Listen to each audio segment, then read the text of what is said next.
Hello বন্ধুরা, good morning. কেমন আছো তোমরা? আশা করছি সবাই খুব ভালো আছো, আর আমরাও মোটামুটি ভালো আছি। আমি আলপনা, আমার নতুন আরও একটি ব্লগে তোমাদের সবাইকে জানাই অনেক অনেক স্বাগত আর অনেক অনেক ভালোবাসা। আজকে দিনটা হলো শুক্রবার, ঘড়িতে সময় ওই সকাল 6:30 মতো। তো সকালে উঠে প্রত্যেক দিনের মতো বাসি কাজকর্মগুলো শুরু করে দিয়েছি। ঘরদোরগুলো ঝাড় দিয়ে নিয়েছি, আর এখন এই যে তুলসী তলাটায় নাতাটাও দিয়ে নিলাম।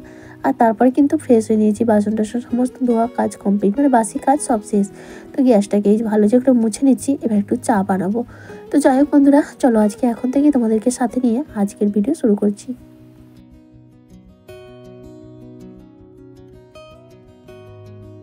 আজকে মেয়ে স্কুল ছুটি রয়েছে, রান্না বান্নাও নেই, আর আজকে এমনিতেই বাড়িতে নিমন্ত্রণ রয়েছে, রান্নাও হবে না। তো সেই জন্য কাজও অনেকটা হালকা, শরীরটাও আগের থেকে অনেকটাই সুস্থ। তো তাই ভাবলাম আজকে আর সময়টাকে নষ্ট করা যাবে না, মানে এই সময়টাকে হাতছাড়া করা যাবে না আর কি। কিছু কাজ অনেক দিন পর এই কাজগুলো করব। দুয়ারটায় না দেখলাম বেশ মাকড়সার ফাঁদ শুরু হয়ে গেছে, আসলে গরম গরম পড়তে আরম্ভ হয়ে গেছে।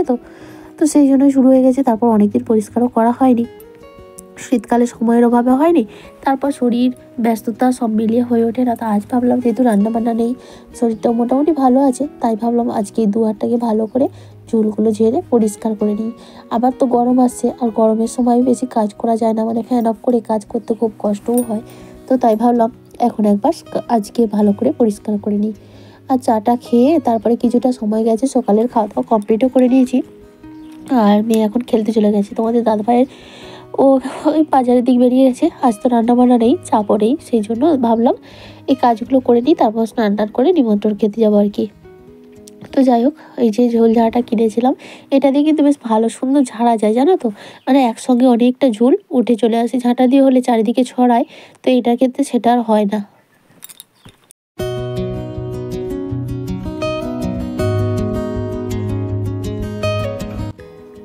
আমেলা লাইফস্টাইল থেকে একজন দিদিভাই কমেন্ট করেছে, যে দিদিভাই বলেছে ভারতের ওয়েদার চেঞ্জ হচ্ছে, আর সেই কারণেই একটু শরীর খারাপ সবারই হয়েছে। হ্যাঁ গো, আমরাও সেটা জানি। ওয়েদারে আজকে মানে এমন একটা ওয়েদার চলছে, এখন দিনের বেলা ভীষণ গরম, রাতের দিকে আবার ঠান্ডা লাগছে, ভোরের দিকে ঠান্ডা লাগছে, একদিন গরম একদিন ঠান্ডা, এই করে না শরীরটা সবারই খারাপ হচ্ছে।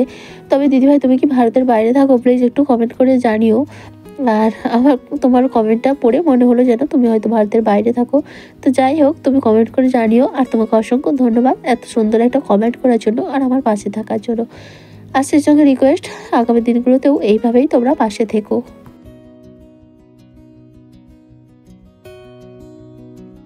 মনীষা সাহা কমেন্ট করে বলেছো, তোমাকে আমার খুব ভালো লাগে। থ্যাংক ইউ সো মাচ গো এত সুন্দর কমেন্ট করার জন্য, আর তুমিও ভীষণ ভালো গো, সেই জন্যই আমাকে তোমার এত ভালো লাগে।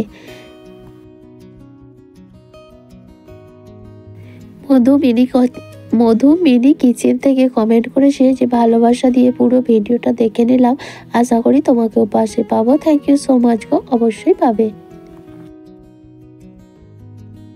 আর সুদীপ্তাদি বলেছে, সুদীপ্তাদিকে একটা কথা জিজ্ঞেস করেছিলাম, সে খাস শরীর খারাপের কথা বলেছে, তো দিদিভাই আমার কথাই বলেছিল। হ্যাঁ গো দিদিভাই, শরীরের যত্ন নিয়েছি, আর আগের থেকে অনেকটা ভালো আছি, চিন্তার কোনো কারণ নেই। মানে অনেকটা ভালো, মানে একেবারে সম্পূর্ণ সুস্থ হয়নি, তবে আগের থেকে অনেকটাই ভালো। আর তুমি বলেছো খুব তাড়াতাড়ি যেন আমার বাড়ি ঘর হয়, এই কামনা করছো। থ্যাংক ইউ সো মাচ গো। হ্যাঁ গো, তোমরা একটু প্রার্থনা করো আমি যেন তাড়াতাড়ি একটা মাথা গোঁজার ঠাঁই তৈরি করতে পারি, মানে এখান থেকে বেরিয়ে আর কি। তো এখানে থাকা সত্ত্বে আমার ভীষণ অনেক কিছু সমস্যা হচ্ছে, সেটা তো আর সব কিছু তোমাদের সঙ্গে শেয়ার করতে পারি না। তো প্রচুর অসুবিধা হয় আর কি, তাই জন্যই চাইছি যত তাড়াতাড়ি পারি এখান থেকে বেরোতে। তো তোমরা সবাই একটু প্রে করো, আর একটু বেশি বেশি ভালোবাসা দাও, যাতে সেটা আরও তাড়াতাড়ি সম্ভব হয়ে ওঠে আর কি।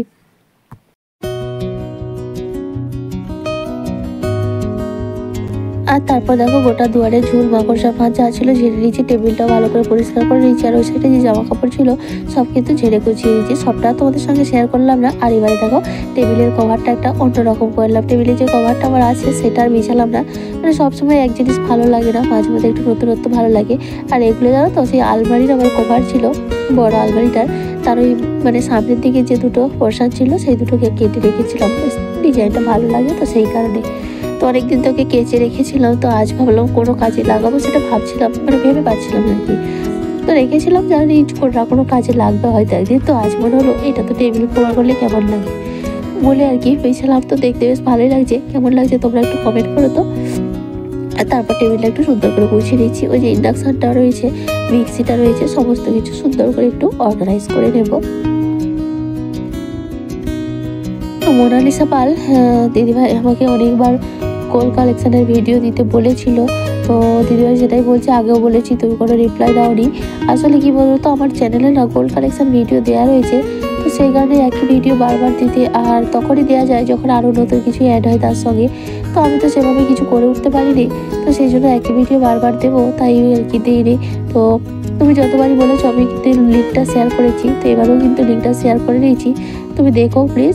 আর যদি তাতেও বলো যে না আবার একটা নতুন করে বানাও, তবে এখন বানাবো। আর আমাদের গরিবের কি আর কালেকশন আছে বলো, ওই দুই একটা যা জিনিস আছে সেটাই যদি তুমি দেখতে চাও তবে ঠিক আছে, বলো কমেন্টে, আবার ওটাই বানাবো ভিডিওটা। তো যাই হোক, আর রিঙ্কু মুখার্জি দিদিভাই জানতে চেয়েছো তুমি নার্সিংটা ছেড়ে দিলে কেন, তোমার শ্বশুরবাড়ি কী সমস্যা হয়েছিল, আর তোমার বাবা মা এত কষ্ট করে পড়িয়েছিল। তো কি বলতো, আমি যখন নার্সিং করতাম বিয়ের আগে, বিয়ের ওই 8 দিন আগে ছুটি নিয়ে বাড়ি এসেছিলাম। ছুটি নিয়ে হয়তো ভেবেছিলাম কি বিয়ের পর, মানে যেহেতু প্রাইভেটে করেছিলাম, তো তো সরকারি কোনো নয়, ইচ্ছা খুশি ছাড়াও যায় আর করাও যায়। তো আমি ওখানে ভেবেছিলাম যে বিয়ের পর আপাতত 2 মাসের মতো রেস্ট নেবো, তারপর শুরু করবো আর কি। তো তারপরে এখানে আসার পর একটা নতুন জীবন, নতুন পরিবেশ, নতুন মানে এখানে ওখানে যেতে যেতে সময়টা পার হয়ে যায়। 2-3 মাস কেটে গিয়েছিলো, তারপর 2-একটা যোগাযোগ করেছিলাম এদিকে। কারণ এখান থেকে কলকাতায় গিয়ে করা, মানে কলকাতায় গিয়ে করা মানে তোমাকে সেখানে থেকে করতে হবে। আর বিয়ের পর থেকে করাটা একটা চাপের ব্যাপার হয়ে যায়, সেটা তোমরা বোঝো নিশ্চয়ই সবাই।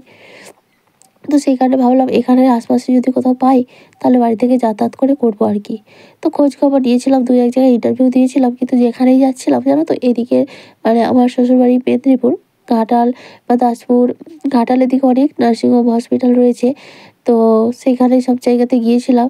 তো এদিকে কি বলতো, এদিকে যে সব নার্সিংহোমগুলো রয়েছে ওখানে কোনো ট্রেনিং সিস্টেম নেই, আর আমি কিন্তু ট্রেনিং প্রাপ্ত। তো সেই জন্য ওনারা আমাকে নিতে চাইছে না, মানে আমার যোগ্যতা নিয়ে ওনারা আমাকে স্যালারি দিতে পারবে না, তো সেই কারণে নিতে চাইছিল না আর কি। তারপরে ওনারা মানে যে সিস্টার বা নার্স থাকে, 1-2 জন যে ওরা নিয়ে কাজ করায়, তো তাদেরকেই সমস্ত কিছু করতে হয়, কিন্তু আমরা সেভাবে করিনি, আমরা শুধু নার্সিংয়ের কাজগুলোই করেছি। মানে এখানে আশপাশে যে নার্সিংহোম সেখানে নার্সিং এবং আয়া সব কিছুই করতে হয় আর কি, কিন্তু আমরা সেটা নয়, আসলে এখানে তো ট্রেনিং সিস্টেম নয়, অমনি কাজ শিখিয়ে করানো হয়েছে। আর আমাদের সার্টিফিকেট রয়েছে, আমরা পাস করেছি, সেই কারণে আমাদেরকে মানে আমাকে নিতে চাইছিল না। তবে একটা জায়গায় যোগাযোগ করেছিল, যদি কেউ ঘাটালের দিকে থেকে থাকো, জিএফসি। তো জিএফসিতে আমাকে নিতে চেয়েছিলো, কিন্তু ওরা আমাকে 24 ঘন্টা রাখতে চেয়েছিলো, এই কারণে অন্যান্য জায়গাগুলো তো আমার যোগ্যতা অনুযায়ী ওরা স্যালারি দিতে পারবে না বলে নেয়নি। আর ওখানে চেয়েছিলো যে মানে আমার যোগ্যতা অনুযায়ী ওরা পেয়েছে সেটাকে নিয়ে, মানে 24 ঘন্টা আমাকে ওখানে রাখতে চেয়েছিলো। ওদের ওরকম কোনো স্টাফ নেই, তো 24 ঘন্টা থাকতে হবে এবং স্যালারিটা যথেষ্ট পরিমাণেই দেবে। কিন্তু কি বলতো, বিয়ের পর একটা মেয়ে 24 ঘন্টা ওখানে থাকা, মানে ছুটি ছাটা কিছুই পাবে না। যখন দরকার হবে তুমি এমার্জেন্সি বাড়ি আসতে পারবে, তোমাকে তারা গাড়ি দেবে, বাড়ি আসবে, আবার দেখা করবে, চলে যাবে। কিন্তু বিয়ের পর সেই লাইফটা কি আর করা সম্ভব?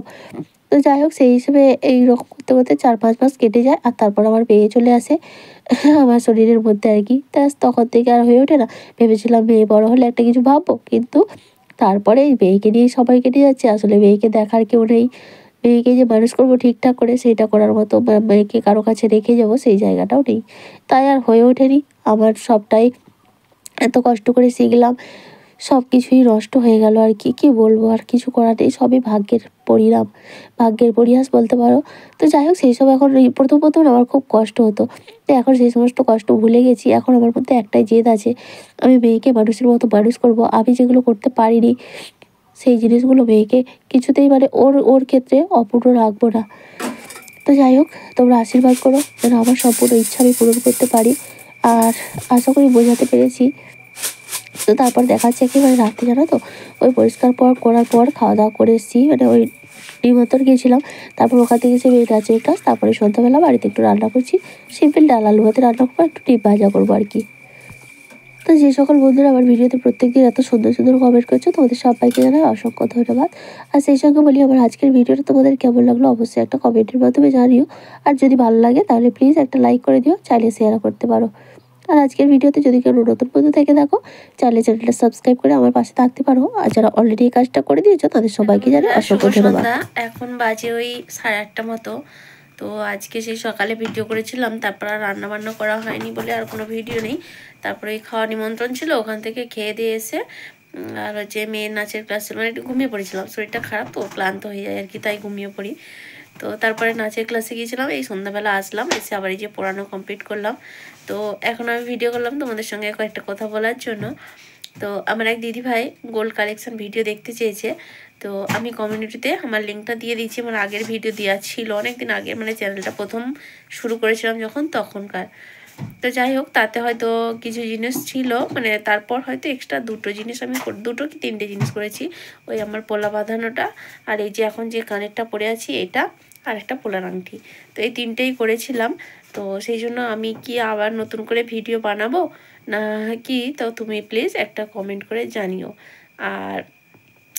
আর একজন দিদিভাই, রিঙ্কু মুখার্জি দিদিভাই বলেছে আমার ওই নার্সিংয়ের ব্যাপারে, যে তুমি কেন ছেড়ে দিলে, তোমার শ্বশুরবাড়ির কী সমস্যা হয়েছিল, আর বাবা মা কষ্ট করে পড়িয়েছে। আসলে কি বলো তো, মানে আমি তো প্রাইভেটে করেছিলাম, সরকারিতে চান্স পাইনি কয়েকটা নাম্বারের জন্য। ওই মানে ধরো 73% আমার নাম্বার ছিল, 75%-এ চান্স পেয়েছিলাম ওই বছর। তারপরে বছর থেকে তো আর কোনো সুযোগই হয়নি।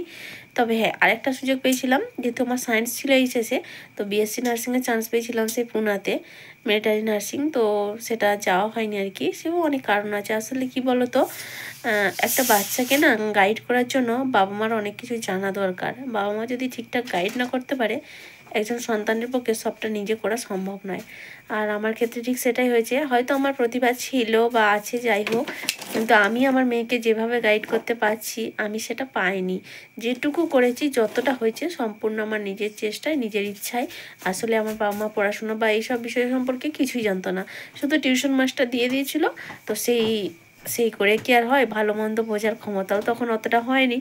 তো যাই হোক, সেই সব মিলে আর কি ভবিষ্যৎটা একেবারে ক্যাচাল হয়ে গেছে। তাই জন্যই আমার এই দৃঢ় প্রতিজ্ঞ বা জেদ, মেয়েকে আমার মানে সেই চেষ্টা পূরণ করবো আর কি, এই জন্য। আর সেই জন্য যেহেতু প্রাইভেটে করেছিলাম, তো বিয়ের পর থেকে আর সেটা সুযোগ হয়ে ওঠেনি। তারপর মেয়ে হয়ে গেল, ওকে দেখার কেউ নেই, তো সেই জন্যই আর কি যেতে পারিনি। এই তো এইটাই বলার জন্য এখন তোমাদের সঙ্গে কথা বললাম, মানে সামনে আসলাম আর কি। ওদিকে ভাত তো বসিয়েছি, তো রাতে দুপুরে রান্না হয়নি, রাতে রান্না করব। ওই ডাল আলু ভাতে বসিয়ে দিয়ে এসেছি। আর এই একজনের পড়া শেষ হলো। আর এই যে দেখো এখন ভাত ফুটে গেছে, ভাতের মধ্যে আলু সেদ্ধও করে নিয়েছি, ডালও তো বসিয়ে দিয়েছি, আর ওই খাওয়ার সময় ডিমের অমলেট করে নেব। তো এই হবে আজকে রাতের মেনু। তাহলে চলো বন্ধুরা, আমার আজকের ভিডিওটা এ পর্যন্তই। দেখা হচ্ছে আবারও আগামীকাল নতুন আরেকটি ব্লগের সঙ্গে। ততক্ষণ পর্যন্ত সবাই খুব ভালো থেকো, সুস্থ থেকো আর সাবধানে থেকো। তাহলে চলো আজকের মতো বিদায় নিয়ে নিচ্ছি। Tata, good night.